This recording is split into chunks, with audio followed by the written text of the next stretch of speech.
Bonjour, je m'appelle Éric Chevalier, je suis le fondateur du CEDRE, un groupement d'achat créé il y a 22 ans au service des structures chrétiennes en France et depuis une dizaine d'années qui s'est déployé sur d'autres réseaux, entreprises, associations non confessionnelles et même un réseau camping.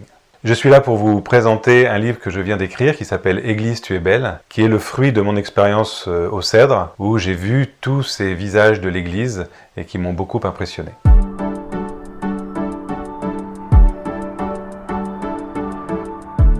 J'ai voulu faire ce livre parce que j'ai été toujours impressionné de voir cette immense famille qu'est l'Église. Ce livre, il a été conçu comme un album de famille. On le feuillette comme on feuillette un album photo où on retrouve ceux qu'on aime dans la diversité de leur mission, de leurs âges, de leurs engagements. Je pense en particulier lorsque d'un seul coup vous avez une idée, qui dit ça y est, je sais comment je vais présenter telle ou telle chose. Alors je pense par exemple à l'abbaye du Barou, qui est une très belle abbaye dans le sud de la France, qu'on aurait pu présenter très classiquement à travers sa liturgie ou la jeunesse des moines, leur dynamisme. Et en fait, nous avons décidé un jour, on s'est dit ça y est, on a trouvé. On va présenter l'abbaye du Barou à travers une aventure extraordinaire qu'ils mènent avec tous les vignerons de leur région, eux-mêmes produisant du vin. Et au lieu de faire leur petit truc tout seul dans leur coin, ils ont décidé d'emmener toute leur région dans cette aventure. Et c'est une extraordinaire illustration du souci du bien commun. Alors, ce que j'ai trouvé très émouvant dans l'écriture de ce livre, c'est en fait le côté album de famille. C'est que, au fil des pages, on découvre des structures chrétiennes qui font des choses formidables, certaines qu'on connaît, d'autres qu'on ne connaît pas.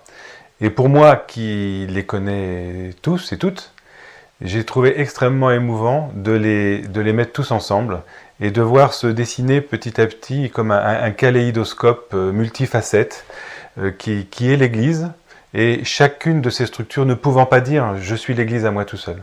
J'ai vu petit à petit se construire cette image de l'Église avec toutes ces missions si différentes, avec des sensibilités tellement différentes, voire opposées.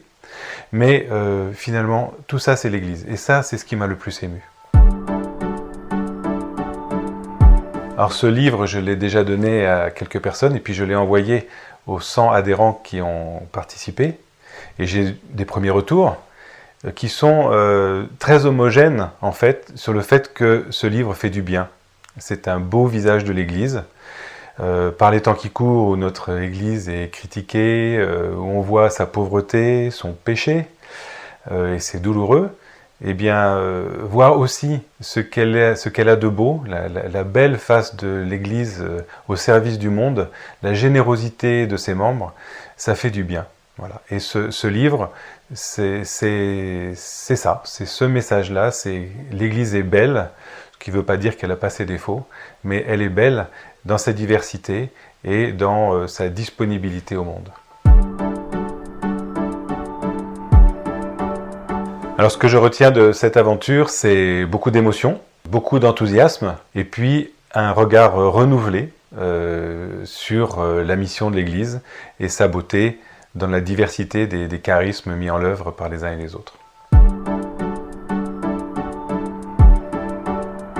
Bien, en vous parlant de ce livre, j'espère vous avoir donné envie de le lire et de le feuilleter, de découvrir cette grande famille qu'est l'Église, et puis de le diffuser autour de vous, parce que ce qu'on me dit de ce livre, c'est un très bel outil pour montrer une belle image de l'Église, donc c'est un bon outil d'évangélisation.